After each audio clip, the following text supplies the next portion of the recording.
so much. Voilà. Donc, y a-t-il une question dans la salle?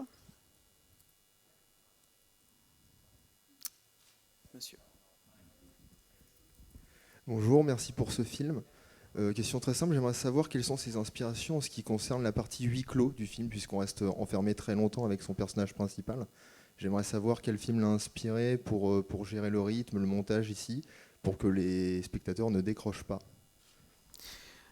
First of all, thank you. Congratulations on your movie. And the whole movie takes place pretty much in a room. You know, it's almost claustrophobic. Can you maybe talk to us a little bit about your influences for this kind of shooting, very much, you know, in a box, kind of? And maybe you can talk to us about some movies or something else that you have seen that may have influenced you. I think, thank you, by the way. And primarily,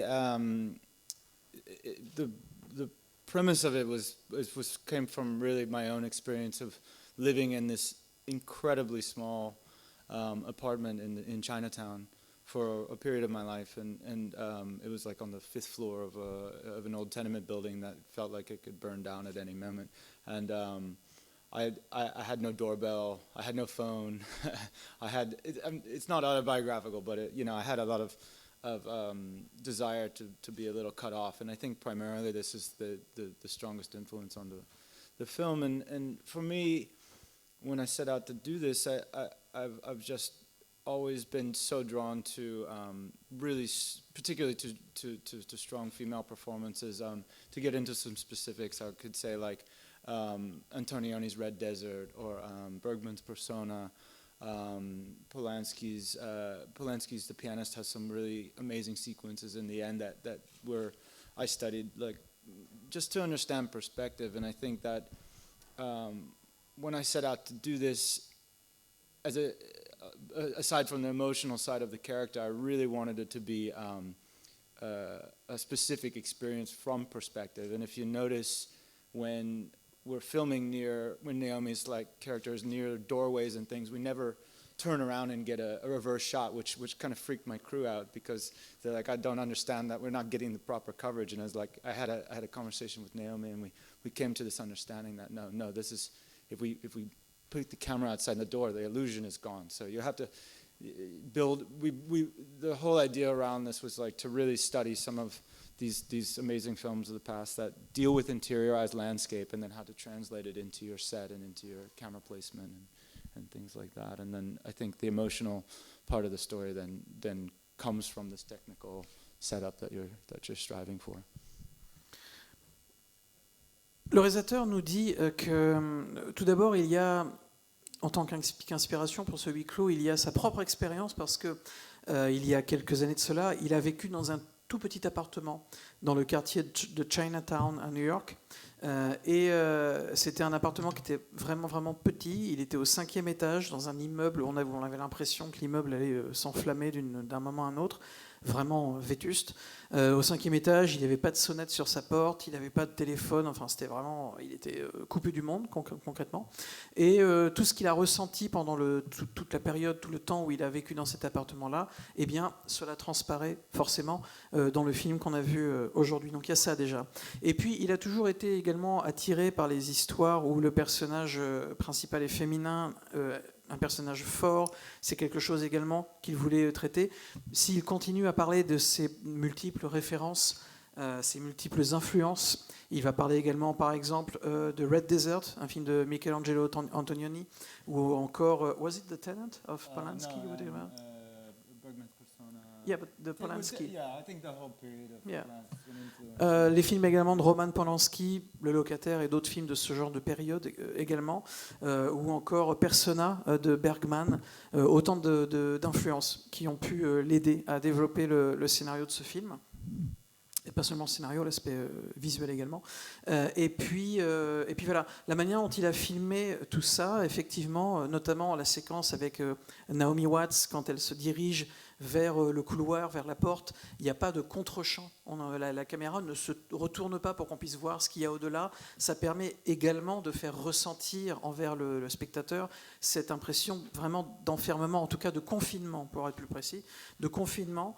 Et c'est quelque chose qui est très inhabituel. La plupart des autres membres de son équipe ne comprenaient pas du tout ce qu'ils voulaient faire comme ça. Mais voilà, tout ça, ça participait du fait qu'il voulait que le spectateur comprenne émotionnellement, ou en tout cas ressente cet enfermement, ce confinement du personnage dans cet endroit réduit et imagine surtout ce qui se passe au-delà de ce qu'on voit dans le cadre de l'image. Y a-t-il une autre question dans la salle ? Madame, ici, troisième rang. Bonjour, j'ai 2 points de vue sur le film, alors je voudrais savoir si c'était également les vôtres. Le premier est celui de la processus de création, comment on arrive à créer une œuvre, et le second est quand même, on peut y voir une allégorie sur la condition féminine en ce moment. Est-ce que ces points de vue vous ont guidé dans la création et la réalisation de ce film ? Pardonnez-moi, je n'ai pas compris la toute première partie. La première question était, est-ce qu'on peut y voir une allégorie du processus de création ? D'accord. This lady says that she felt like there is 2 kind of metaphors in the movie, allegories. First one is this movie in some way about the process of creating something, you know, what the main character is going through in this tiny apartment? Is it also to talk about the process, the mental process of creating something, whatever, you know, a book, music, whatever. And also about the condition of women, maybe. Was it also a theme that you had in mind when you were developing the story? Yes, and I think the most specific theme that Naomi and I came upon working through this character was maybe less about creation and more about the concept of the loss of relevance and feeling like what happens when you've had a voice and it's been taken away, and how that relates to a myriad of things that are external and internal. But I think we focused on that, and we really tried to focus on the concept of a very existential dread and where you find hope and optimism, and where your creativity and when you're making things, how that can quickly go away, and you really find her character. I find it fascinating that she's using her creativity to fight out of a physical situation rather than it being necessarily an inspired or how people might normally make art. It's out of sheer desperation and it's a fight for her life to write again.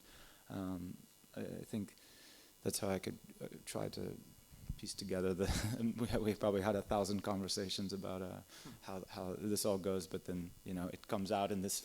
We tried to not to be specific too much, and that's what came out. Oui, Alistair nous dit que Naomi Watts et lui, lorsqu'ils ont réfléchi, pensé, développé le concept du film, le thème qui l'intéressait surtout, qui les intéressait surtout, c'était ce thème de savoir qu'est-ce qui peut se passer dans la tête de quelqu'un qui, à un moment donné, a une voix qui porte, et puis le pouvoir de dire des choses, d'écrire des choses qui vont être lues, de dire des choses qui vont être entendues, ce pouvoir-là, quand on a ce pouvoir-là, quand on possède ce pouvoir-là, et qu'un jour, pour une raison X ou Y, ce pouvoir-là nous est retiré. Qu'est-ce qui se passe dans la tête de ces gens-là et comment ces personnes-là arrivent à reprendre en main leur destinée, parce que quelque part, quand c'est vraiment notre raison d'être et qu'on ne peut plus le faire, qu'est-ce qui se passe ? Qu'est-ce qu'on fait ? Alors peut-être qu'on sombre un peu dans un désespoir, mais peut-être que ce désespoir dans lequel on sombre est justement le moteur qui va permettre à ces personnes-là de rebondir, de retrouver la créativité, qui donc va se nourrir de ce désespoir, de cette perte de voix, entre guillemets, pour rebondir et pour trouver un moyen de retrouver sa place dans le processus de parler au public, etc., etc. Donc c'était vraiment effectivement quelque chose comme ça, ce combat de cette femme en l'occurrence, pour retrouver sa voix, pour retrouver sa place dans ce processus. Encore une fois, c'est un thème qui est bien sûr un peu plus compliqué que ça, et c'est pas évident de répondre à cela en 1 minute. minutes. Il nous dit qu'il pourra avoir encore beaucoup, des milliers de conversations à ce sujet. Mais voilà, il a décidé, en tout cas dans le film, c'était vraiment conscient, de ne pas être trop spécifique et trop clair dans ses envies en tant que scénariste, en tant que réalisateur. Il voulait simplement évoquer cela, trouver donc une métaphore, comme vous l'avez dit, une allégorie pour traiter de ce sujet, mais ça reste relativement vague pour que vous puissiez le comprendre comme vous le sentez. Une autre question ? Oui, madame ici. Bonjour. Je voulais en savoir un petit peu plus sur la musique dans le film qui, je trouve, permet vraiment de créer cette atmosphère pesante et tout en étant assez discrète à certains moments du film, en allant un peu crescendo vers la fin. Et du coup, voilà, je voulais savoir quelles avaient pu être les discussions autour de la création de la musique. This lady would like to talk about the music in your movie because the music plays a very important role actually in helping to create this kind of oppressive mood, atmosphere, ambiance. And so it's very much here, it's almost like a character, but at the same time, sometimes it's actually very discreet and towards the end of the movie it actually goes crescendo. So maybe you can talk to us about the role of the music and how did you work on that?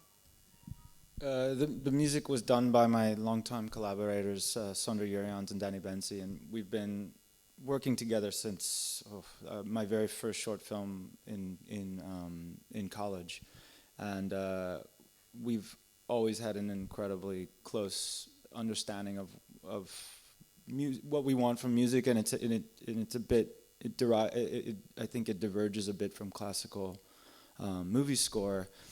And we're always looking at it like a kind of a visual tapestry rather than an audio. So it's like making these very distinct distinctions between when it's textural and when it's meant to evoke emotion. But the thing we're most trying to avoid is to indicate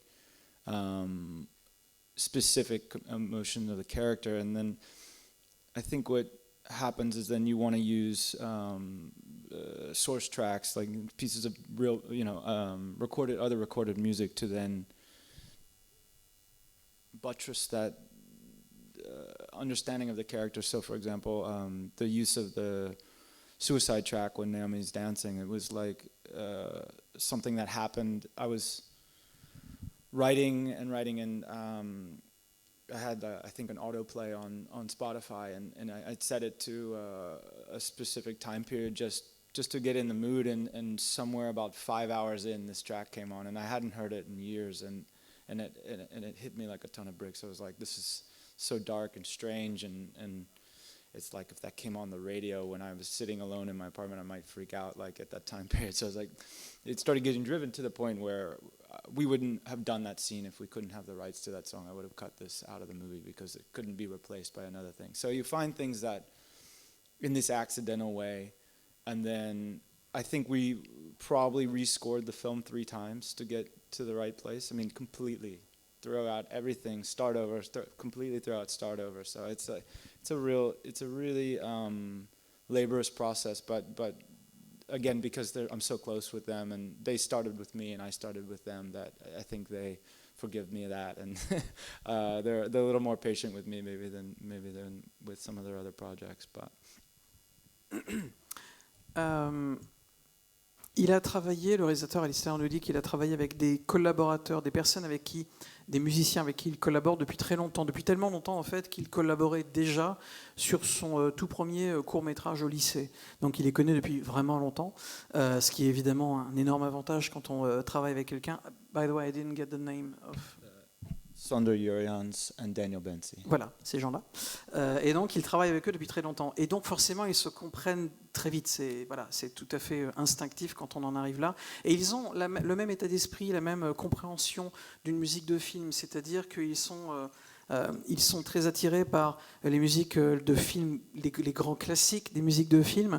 Et ils considèrent la musique, le score d'un film, un peu comme une espèce de tapisserie presque visuelle, ça leur évoque vraiment des images. Et la musique, évidemment, est un vecteur d'émotion très important, particulièrement au cinéma. Mais ils ont décidé d'éviter d'avoir une musique qui qui instaure une émotion de manière trop spécifique, trop rentre dedans, quoi. Donc rester quand même assez vague et assez subtil dans l'approche de la musique pour servir l'image, pour servir la narration.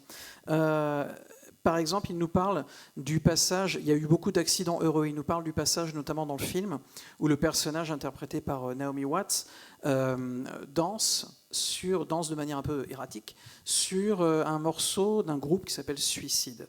Ce groupe-là, en fait, il ne le connaissait pas spécifiquement. En tout cas, cette chanson-là, il ne la connaissait pas vraiment. Et à un moment donné, il nous dit qu'il était en train d'écrire. Donc, il était en train d'écrire le scénario, de développer le scénario chez lui. Et il avait, il avait un appareil qui était connecté sur Spotify, sur Internet, et il a lancé un genre musical, et après Spotify a été pioché des chansons au hasard, quoi. Et au bout de 5 heures, donc il y a eu plein de morceaux qui sont passés les uns après les autres, et au bout de 5 heures, tout à coup, ce morceau-là a été joué sur Spotify. Et donc, encore une fois, c'est la toute première fois qu'il l'entendait. Et il a trouvé ce morceau absolument incroyable. Il n'aurait jamais pu tomber sur ce morceau enfin, en tout cas, c'est presque sûr, hein, s'il n'avait pas lancé cette playlist Spotify, mais il l'a entendu. Il l'a trouvé sombre, il l'a trouvé étrange, et ça lui a évoqué des choses. Et c'est comme ça, en fait, qu'il a eu l'idée de placer cette séquence, cette scène dans le film. En fait, il a tellement eu, entre guillemets, le coup de foudre pour ce morceau de musique et donc cette séquence, que cette séquence-là, si finalement, parce qu'évidemment, après, il a essayé d'obtenir les droits pour pouvoir utiliser ce morceau-là dans son film. Et il nous dit qu'à ce moment-là, il en est certain, s'il n'avait pas pu obtenir le droit d'utiliser ce morceau-là dans son film, il aurait tout simplement pris cette séquence-là, il l'aurait pas filmé. Parce que il avait vraiment envie, il avait vraiment besoin d'utiliser ce morceau-là. Bon, en l'occurrence, il a eu les droits. Mais voilà, donc encore une fois, c'est ce genre de petit accident musical qui est tout à fait heureux, et qui donc était fait en collaboration également avec les 2 musiciens dont il vient de nous parler. Le processus a été quand même assez compliqué parce qu'il voulait vraiment arriver à avoir la meilleure musique possible pour ce film. Et pour cette raison-là, une fois que le film a été monté, lui et ses 2 camarades de longue date ont refait la musique et ont recomposé tout ça 3 fois avant d'arriver au résultat qu'on a vu tout à l'heure. Alors évidemment, c'est un processus assez long, assez laborieux, mais comme il nous dit, il les connaît depuis vraiment très longtemps, donc il n'y a pas de problème, ils se sont bien entendus. Il nous dit d'ailleurs que ces deux amis musiciens ont finalement beaucoup plus de patience que lui, donc tout s'est bien passé. Une autre question, monsieur, ici. Bonjour, j'ai vu que donc, Naomi Watts est également productrice du film. Donc qui est allé chercher l'autre? C'est-à-dire c'est elle qui est venue vous proposer ce projet, ou c'est vous qui êtes allé chercher Naomi en tant que productrice et actrice, ou actrice et productrice? Et l'autre partie de ma question, c'est comment c'est passé pour diriger donc une actrice qui est en même temps quelque part votre boss en étant productrice? Voilà, merci à vous. 2 questions in one. I forgot how good you are at this. Come on. The question is about Naomi Watts. She's the main actress, but she's also a producer of the movie. So how did it work? Did she come to you with the idea of the movie, or did you reach her out as an actress and actually you found out that maybe she can also produce it? Maybe you can explain that. And the follow-up of that question would be, how was it actually to direct an actress who is actually the producer? Was it easy? Was it awkward? How did it work? The easy answer to that is no. She didn't generate the project. It was completely my script, and which I had developed at the Sundance Lab, and then when I was ready, started reaching out to very carefully to certain actors, and she responded immediately and wanted to get involved, and because of the scale of the film, it was pretty substantially, small budget for the types of films she's done. She's done a wide range, but the recognition was immediately that she would need to conceptually be involved with the physical production in order to make things work. And I mean, to the point where she was so wonderful to have as a producer, because she understood the mechanisms of this thing might cost too much if we do it that way, and that because it might be caused by me as a movie star being involved in this way. So she knew when to remove herself. I mean, she drove herself to work every day. It was just a wonderful experience working with her because of having her having that position as a producer really put herself in the mindset of the budget and the time. We only had 18 days to shoot the whole film, and it was like, she had only about, I think, 3 days between films, so she was filming the film Loose right before ours, and swapped right into ours. So there was almost no break, and she left from set straight, to Australia within minutes. So we had no room for error. So there's some times in the films where we only have it able to have one take.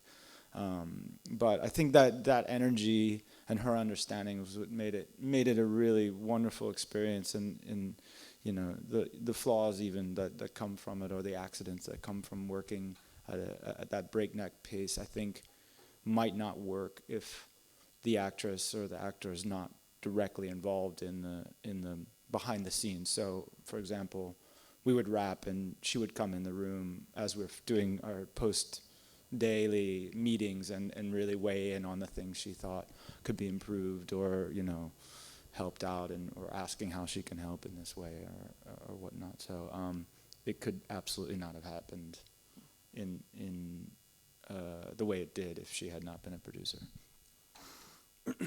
Non, alors en fait, l'idée était vraiment mon idée, nous dit-il. C'est un scénario que j'ai écrit, que j'ai développé avec l'aide et au Sundance Institute, qui est donc un institut lancé par le Festival de Sundance pour les personnes qui veulent développer un scénario. Voilà, c'est une aide pour les réalisateurs en devenir, ou en tout cas les réalisateurs qui ont un projet et qui souhaitent le faire avancer. Donc il a développé là-bas, donc vraiment c'est son idée à lui. Et lorsque son scénario a été développé et qu'il a évidemment commencé... by the way, I wanted to ask you, actually, was Naomi Watts your first choice? At the very beginning. She was, but it took a while to get back to that point because she wasn't available when we wanted her the first time. I get it. Oui, en fait, au départ, Naomi Watts, c'était son premier choix, sa première idée pour interpréter ce personnage, mais lorsqu'il a été la voir avec le scénario la toute première fois, elle n'était pas disponible, elle était sur un autre projet, donc il a été voir d'autres personnes, etc. Et finalement, quand il n'a pas réussi à trouver ce qu'il cherchait, eh bien, tout à coup, elle était libre. Donc, c'est la raison pour laquelle il a été voir Naomi Watts. Et quelque part, elle a tout de suite été très intéressée par le sujet, ça l'a vraiment intéressée. Mais le fait que le film allait être un film de toute façon avec un budget assez restreint, c'était relativement facile de le financer, Et lorsqu'elle a lu le scénario, lorsqu'elle a compris la complexité du personnage vraiment qui l'intéressait, elle a décidé d'elle-même d'être investie dans le projet, investie financièrement dans le projet, physiquement. Donc voilà, le fait qu'elle ait elle-même décidé de produire le film, eh bien, forcément, elle a compris le concept, ça l'a aidé à comprendre le personnage, à comprendre également toute la problématique de faire un film. Et ça l'a vraiment aidé à aller toujours au plus près de la meilleure interprétation possible. Donc finalement, c'était win-win pour tout le monde. C'est-à-dire que pour elle aussi, c'était formidable, pour lui, c'était formidable. Il faut savoir que le film est un film, encore une fois, à petit budget, mais c'est un film qui se passe dans les années 70, donc vous imaginez que c'est assez compliqué de recréer le décor, de recréer l'ambiance des années 70, ça coûte de l'argent. Et bref, le tournage du film a duré 18 jours. Et 18 jours, pas un jour de plus, parce que Naomi Watts n'était pas disponible avant, et elle était tellement pas disponible après que... ils ont fait le dernier clap, la dernière séquence, ils ont tourné la dernière séquence et juste après, Naomi Watts est partie en Australie. Donc s'il y avait eu besoin de tourner une séquence de plus, c'était mort. Donc vraiment, c'était un peu compliqué. Ils n'avaient pas du tout le droit à l'erreur. Voilà, il fallait qu'ils filment tout de suite. Mais finalement, elle était tellement investie, parce qu'elle a quand même payé, qu'il n'y a pas eu d'erreur. Et le fait, par exemple, à chaque fois, tous les jours, quand ils tournaient des scènes, des séquences, etc., juste derrière le décor, ils avaient un pupitre de montage et ils allaient tout de suite voir le résultat. Ils regardaient ce qu'on appelle les dailies, c'est-à-dire toutes les séquences filmées ce jour-là. Et elle venait en tant qu'actrice, mais également en tant que productrice, et elle regardait, et quand, une fois de temps en temps, elle se disait peut-être qu'on peut faire cette scène-là un petit peu différemment, un peu mieux, en tout cas, approcher au plus près de ce qu'on veut, eh bien, elle était d'accord pour refaire la séquence immédiatement, sans discuter, donc c'était assez rapide et assez fluide, et voilà, et c'est ce qui leur a permis d'approcher vraiment au maximum de la qualité optimale du film, ce qui n'aurait peut-être pas été possible, mais en tout cas très difficile à faire, si, encore une fois, le personnage principal était interprété par quelqu'un qui n'était pas producteur en même temps. Y a-t-il une question, et ce sera la dernière, s'il y en a une, monsieur ici.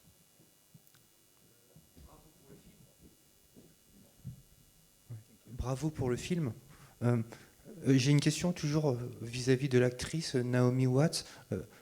Comment vous avez défini, pour travailler avec elle, pour la diriger, c'était quoi la partie que vous lui donniez, et la partie qu'elle vous donnait, elle,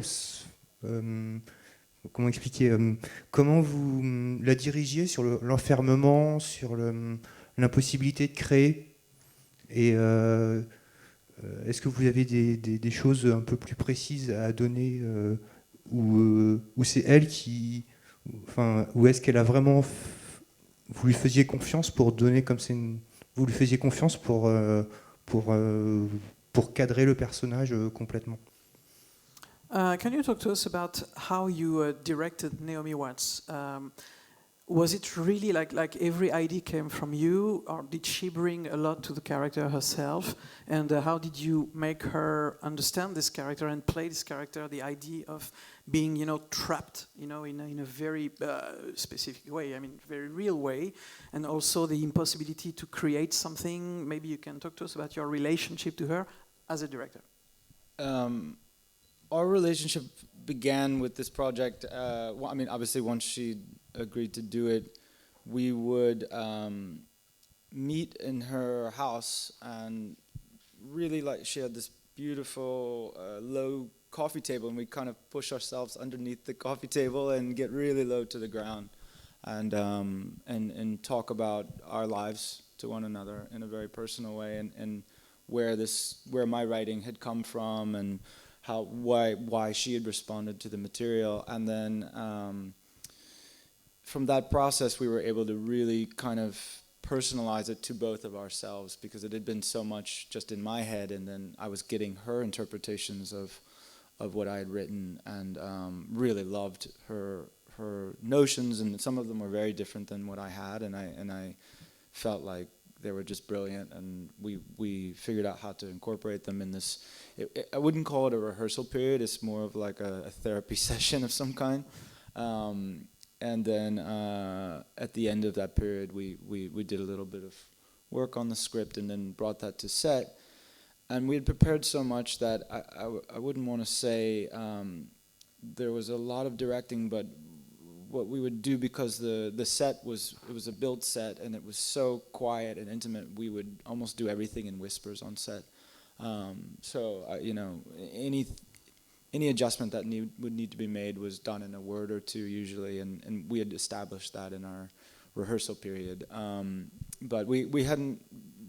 One thing that was really exciting is that through that period we didn't have any of the other actors around, so that when a new actor came in, it felt very much like an invasion, and we treated it as such in some ways. So how I would talk to Naomi would feel that way, and then I would have a very different discussion with with the new actor of the day that would be coming in to do their scenes, and I wouldn't tell them anything about what Naomi and I were discussing, so that you could feel a lot of tension in every person that steps through that door, and in different types of tension. I think each character really elicits a different response from her, and you watch that evolve as an emotional arc for her.